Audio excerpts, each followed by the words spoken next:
Welcome everybody to Fist Truck TV. Welcome back. Welcome back.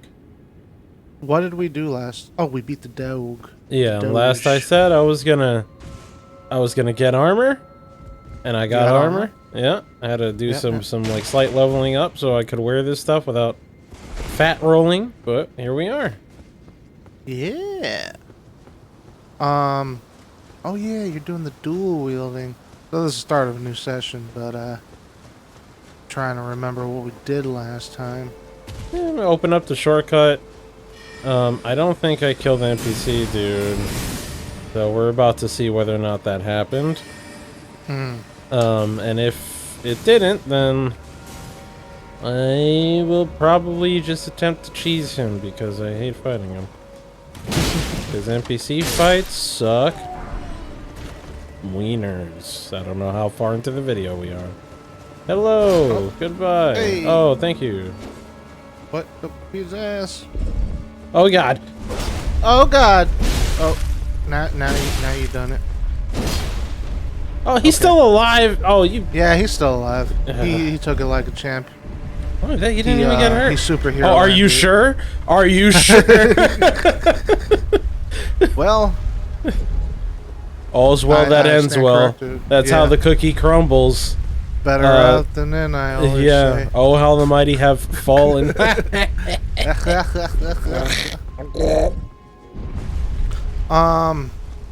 So for what was the ending? What's the ending where you talk to the two-fingered dude? What? What's that called? What two-fingered dude? Or the three-fingered dude? Oh, the madness thing? Yeah, the madness ending. What about it? What? Oh, okay. I mean, do you think there'll be like, are they gonna wrap that up? Like, if you have the ending to come out with Elden Ring 2 and then do DLCs or stuff? I think that these games are always of the mindset of, hey, let you figure it out, or let your. I think when it comes to the endings, it's like letting your imagination run wild. Because like Dark Souls was the Dark Souls was clearly never supposed to have a sequel. But like Namco had other ideas because while Dark Souls Man was working while Dark Souls Man was working on Bloodborne, they just got like a different team within FromSoft to do Dark Souls 2, and that's why Dark Souls 2 is always seen as like the stepchild or some shit. You didn't. You don't have to. You just have to smack them. Alright, motherfucker, get down here so I can beat your ass! Uh-oh. Yo, put some shoes on. Unga bunga. Unga bunga. Unga bunga. Unga bunga. Oh, I did. You should just... Unga bunga! Oh, you stay... Yo, stay with that thing on your... Stay with that. Keep that. Alright, 1. It doesn't look like they're trying very hard. Just throwing 2. books at you. Oh my God! Yes, yes! I got the child RNG. Well, I should get my fucking cheeks clapped in the second part. Like a bunga. Like a bunga. Yeah, you get made for babies. So yeah, Dark Souls, like Dark Souls 2 was made by people say a B team. I think that's harsh, but a different team. Oh yeah, there's such a long pause between these. And anyway, while this goes on, we could just completely not acknowledge what's happening on screen and talk about this other stuff. Dark Souls 2 was made by a B team. It was like done in a different engine, played differently than the rest. Like it was different. Right. And then Dark Souls 3 came out, and I don't think Miyazaki directed that one. I think he had a hand. He definitely had a hand in making it. And Dark Souls 3 was awesome and whatnot, but also I think Dark Souls 3, a lot of it was like fan service. As opposed to what you could clearly tell with these games even though like on a mechanical level, a lot of them will play the same. Like this shit is Dark Souls 4 as far as I'm concerned. When it comes to like the world and the setting and all that kind of stuff, they always like to move on to something different, because like Demon Souls and Dark Souls have nothing to do with each other, no matter what people try to pretend like. Well, I thought Demon Souls was like they needed to make something new because Demon Souls was a Sony IP. No, Demon Souls. No, I think they had Demon Souls. Like, I don't think Sony. I don't know if well, maybe it is because they did publish the remake, but it was a little funky because it was like Sony published Demon Souls in Japan, but then didn't do it over here. Oh, motherfucker.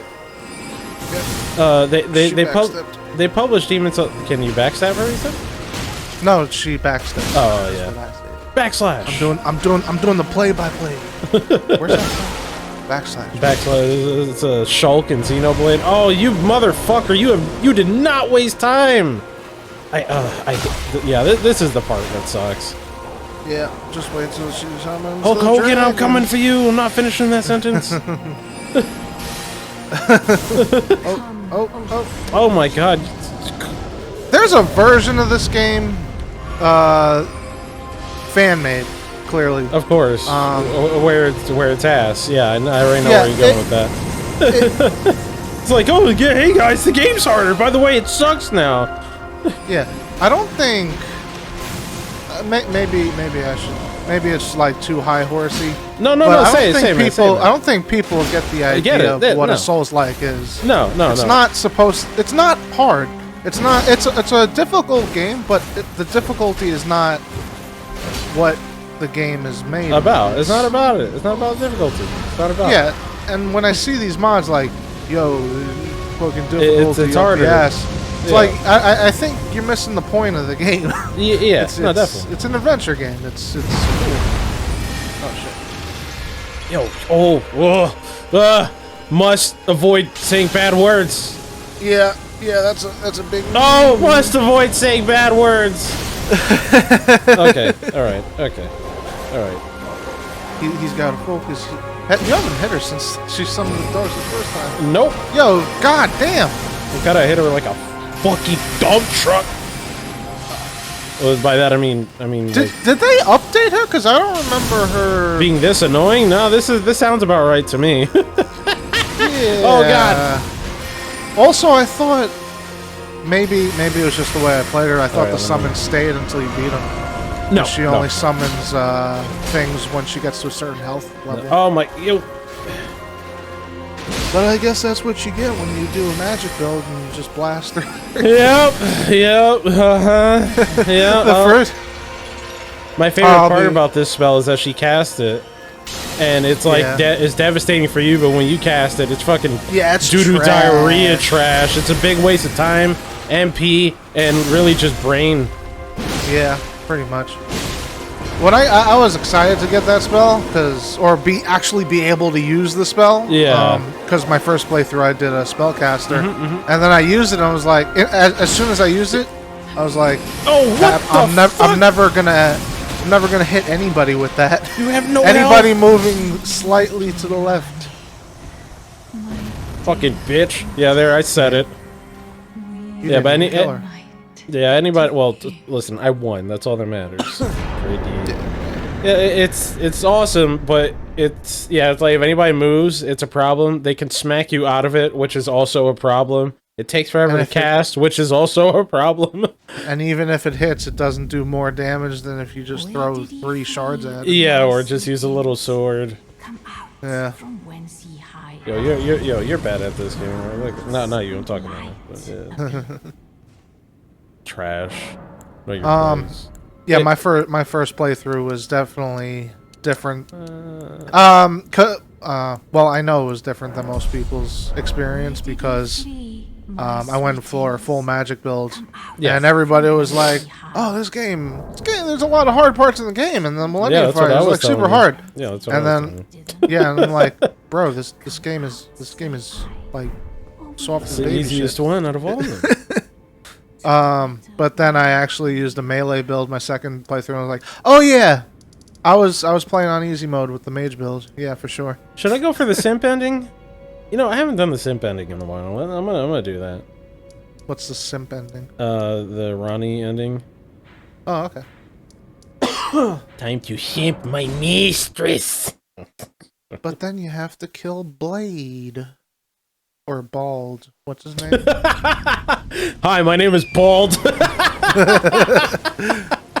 I forgot.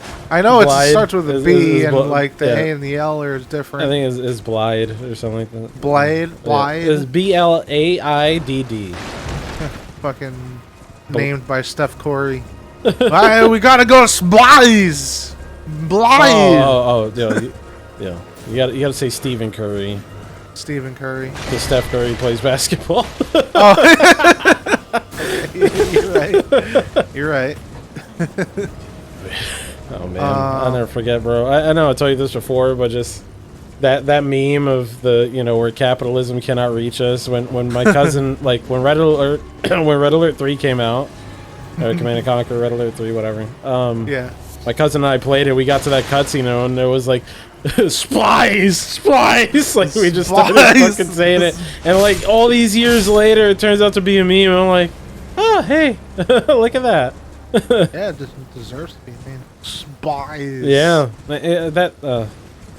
I sometimes I miss shit like that. I assume there are some games that do it, but like I guess somewhat higher profile releases that go for just like the full campy live action stuff. It was so good. It was so good. But yeah, like just I guess to wrap up the sequel talk thing, because we didn't finish that, but yeah, they never made sequels to anything but Dark Souls, because and I think that's only because Namco. I would wager because clearly you know, Miyazaki, the dude who's like kind of the the man behind all this shit, or at least the face of it, he's clearly, or at least just you could tell just based on the game release, I mean, dude clearly has a desire to not do the same thing over and over again, like on I guess on like a location kind of thing, like because it was Demon Souls. It was Demon Souls, then Dark Souls, which I guess is similar, and that's like both the dark fantasy kind of thing, but they didn't share locations, lore, no nothing. And I get the feeling that Dark Souls was a thing because Demon Souls was like the low budget effort, and with Dark Souls they kind of had the opportunity to they had clearly had a much bigger budget behind it and probably realized what he meant to do the first time. Right. Oh god. Oh, I should be fighting things, right? Yeah, you're level 49. You can beat the final boss from there. So and then afterwards, he like the next game that came out to Dark Souls was Dark Souls 2. But the next game he did was Bloodborne, which, once again, didn't share any sort of locations or, in this case, like themes or anything from Dark Souls, aside from like a lot of animations and combat. And then afterwards, the next game that I think he was like really, really behind, where he was clearly like the main, head on it. I don't think it was Dark Souls 3. I could be wrong, but maybe I'll fight this. Okay. Oh, see, this is why we don't fight, because I'm bad. But it was Sekiro. Sekiro. Which, once again, different. In this case, like pretty much different combat, different settings, different everything. And then Elden Ring, which shares a lot with Dark Souls, but once again, location-wise and stuff, it's different. Right. So I doubt like there'll be a sequel to this. I would like to see DLC. They always do a really good job with DLC. Even Dark Souls 2, to be honest. Like Dark Souls 2's best locations were in the DLC.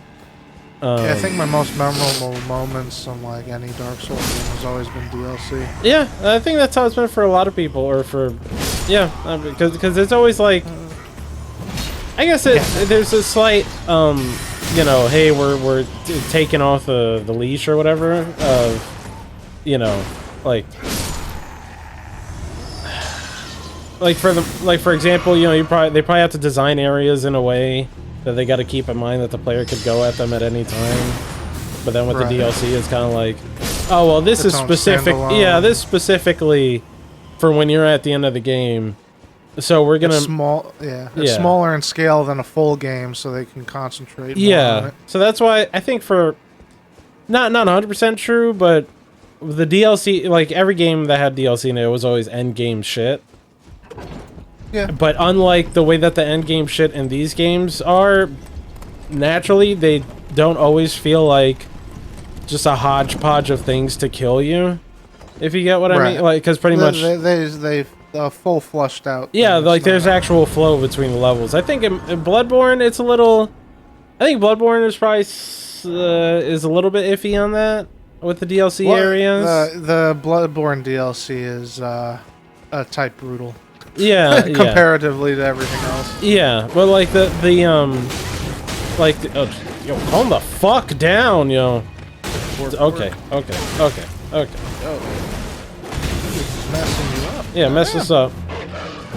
Oh god, wait, he is messing with. Oh, wait, what? Okay, cool. That the like the Bloodborne DLC was kind of like when it came to the level design and stuff. They did that thing where they just throw a shit ton of dudes at you towards, like, when you hit the fishing hamlet or what. Oh my god! Woo! Oh my god! When you hit the fishing hamlet, it gets kind of like, you know, mob. Yeah, like when you start running into the big like shark dudes with the anchors and stuff, it's just. It's just like throwing shit at you without any care in the world is what it feels like. Yeah. But really, the coolest part was the doll fight. Yeah, it's all about the bosses. Yeah. In that case, specifically in the Bloodborne DLC, to me, it's all about the bosses. At least three out of the 5. What was the hardest boss? It was the Orphan. The whole game was in the DLC, right? Yeah, it was the Orphan. Yeah, that was. It was fun. It was fun. See, like it was in that case where I'm like, oh, this is hard, but you know, once again, as opposed to the way of you millennials, like this shit is hard, but I don't. It feels right. I don't know. No, wasn't the second boss of the DLC like bullshit or something? I can't. Oh, the second boss was the Living Failures, assuming that you're doing things in like normal order.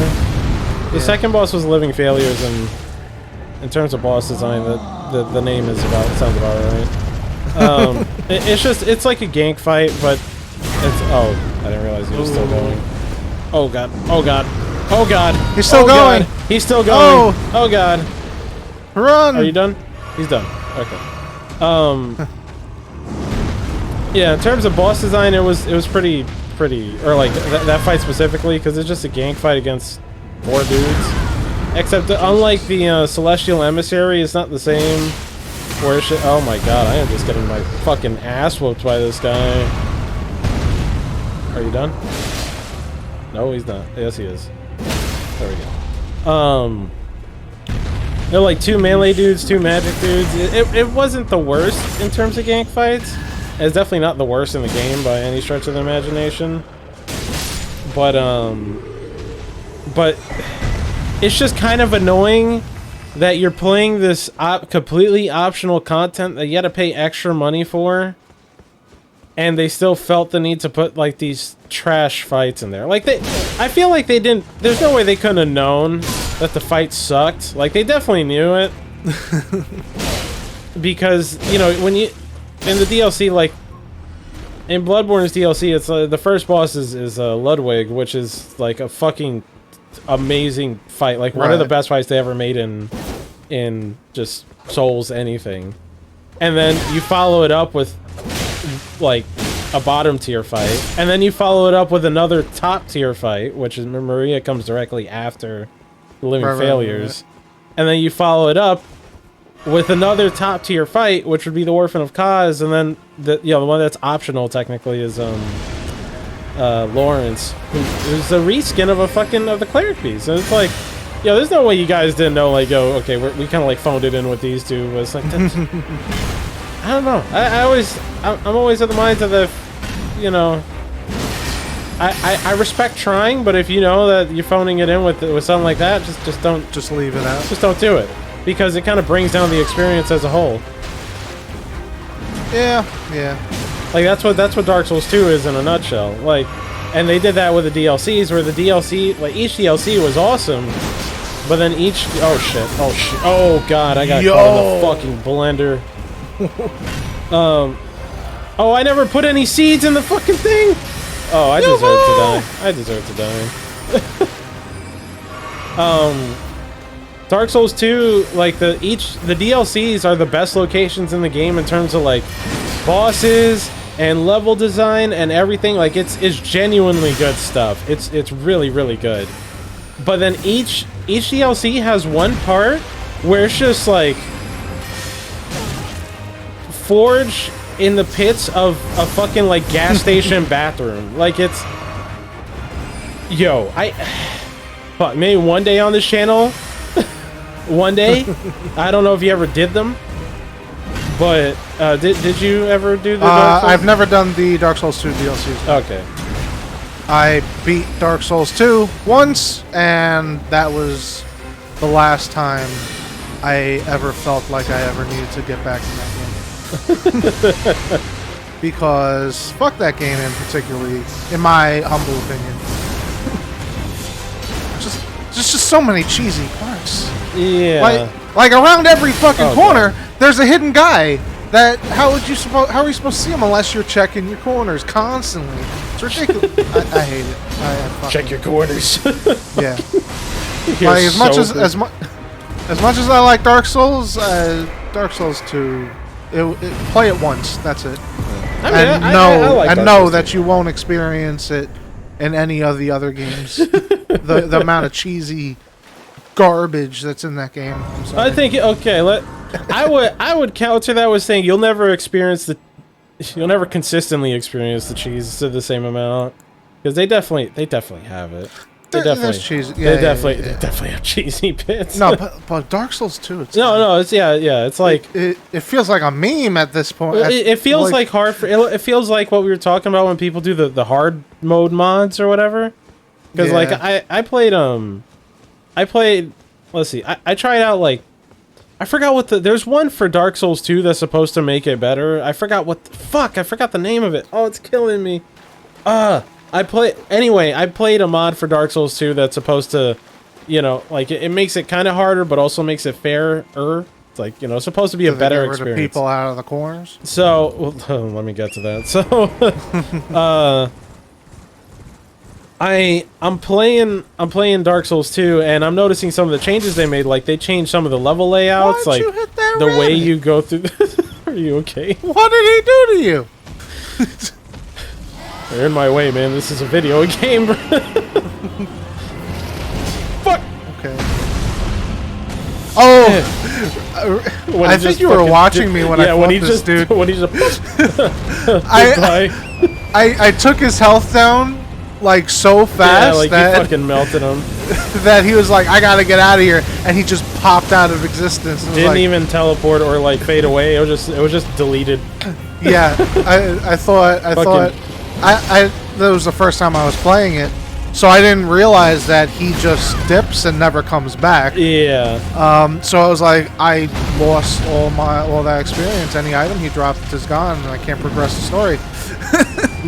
but I mean, he didn't drop anything. He just dipped away. Yeah. Oh, god damn it! Wow. So what? Fucking dragon fights are cool until shit. God damn it! He reset. Yeah, dragon fights in this game in particular. Hey, they could be cool when you're on the horse and stuff, but then there's there's always a level of jank to them because of shit like that. They're a big ass boss in an open world game, so so they get like stuck on small pieces of the environment. Yeah. It's like the environment's not exactly designed sometimes made for this fight. Okay. It's like the boss was made after the level. You know what I'm saying? Yeah. It's like, oh, we need something to put here. You know, let's just put this thing here. Because there, especially when you get to the end of this quest line, and when you get to the end of this quest line, and there's like a bunch of dragons just roaming around on the top of that like magic area, whatever the fuck. They're all janky. They get caught up on scenery. You can't fight any of them without them getting stuck on something. It's really annoying. Yeah. But yeah, like Dark Souls 2. Dark Souls 2 is I like Dark Souls 2 a lot. It's definitely not my favorite one, but every now and then I'll play through it, and you know, like I'll go through the same motions of things I kind of get sick of, and then no, fuck, okay. Things I get sick of, but also, you know, I don't know how to put it other than like I have fun. That's about it. Yeah. And I just kind of I don't do the things that I don't find fun. That's all. When I like watch you replay the game in Discord, it's like I don't remember. I blocked out. Yeah, you just 3/4 of the game. Yeah, we just remember the bad shit. Yeah. Yeah, this is. Oh yeah. So what I was talking about, the mod. So that mod, it was kind of cool because you took some different routes through the levels, and the bonfire placement was a little more spread apart. So it felt, you know, like pretty much a feeling that I don't think these games have ever successfully caught since Dark Souls 1, and maybe that could just be because it was my first one, was the feeling of relief when you make it to a bonfire. I feel like this game has that sometimes, but not all the time, if you get what I mean. You know, where like you made it, you're out of all healing supplies, and you know. The place you were just at with the fingers in particular, I felt a lot of relief when I found a bonfire, because I was tiptoeing and I was exploring and I was going through everything. Okay. And those fingers were just messing me up. Yeah, well, yeah, I fucking hate fighting those things. Yeah. So yeah, so I guess in that respect, or that regard, it's different from person to person. Yeah. No, I mean, no, you're absolutely right, because even in Dark Souls 3, they Dark Souls 3 shower you with... Yeah, they're everywhere. Like, same with Dark Souls 2, they're fucking everywhere. So, one thing that, like, some of the mods will mess with is bonfire placement. So it's, you know, so you... Further and far between? Yeah, so you kind of get that feeling, because just by default in the game, they're way too close to each other. So, so playing Dark Souls, so I was playing that mod for Dark Souls 2, and it was kind of cool. And then the thing is that instead of they did that, but then they didn't change any of the enemy placement or any of the, like, you know, every area you go, there's some enemy ambushing you. And Dark Souls 2 has two different versions. There's vanilla, like Dark Souls 2, and the Dark Souls 2 Scholar of the First Sin.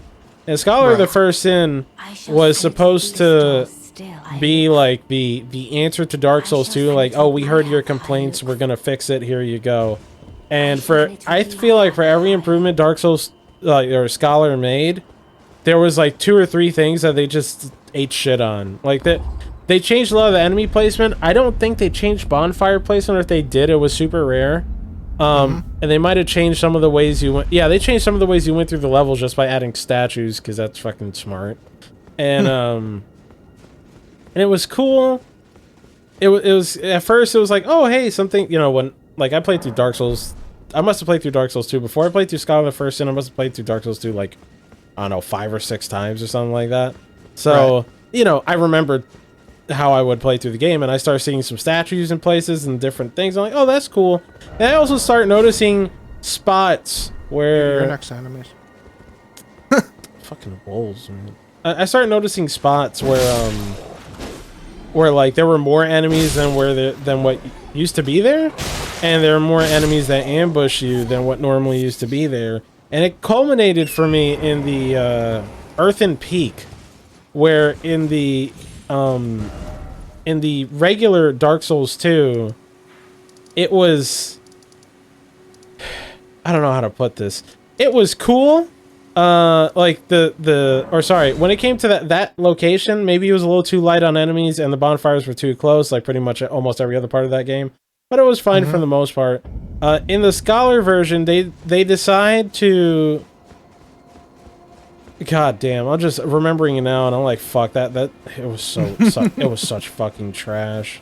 Did I speak to this guy? I don't think so. Oh, there it is. It was. I go. There's like some ladder. You approach some ladder, or some dude, or you get to the top of a ladder, or some shit like that. I forget what it was exactly.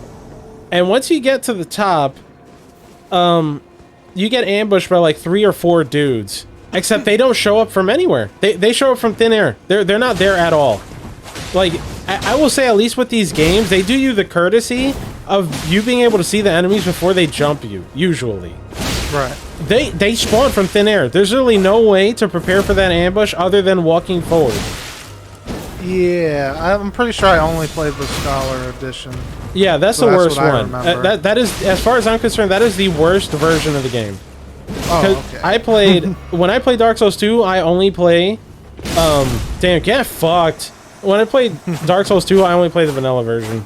Cuz there are so many moments in Scholar where they're like, "Oh, hey, we know what could fix this part if we just add more enemies and throw more shit here." And it's like, "Bro, that's literally the problem people had with the game, was that the only way you can make things hard was by adding with ads." Like, "Oh, you know, this will make hard, yeah, you know, fucking have you fight a boss with ads. That's fun. That's fucking fun." Yeah. But by the way, it's not. It's trash. It's fucking trash. Yeah, for sure. And Scholar does so much of that, but anyway. That's not Shabribri yet, right? No, do you mean Shabriri? Shabribri. Anyway, we're going to talk about Shabribri next time. Bye-bye, everyone. Bye-bye.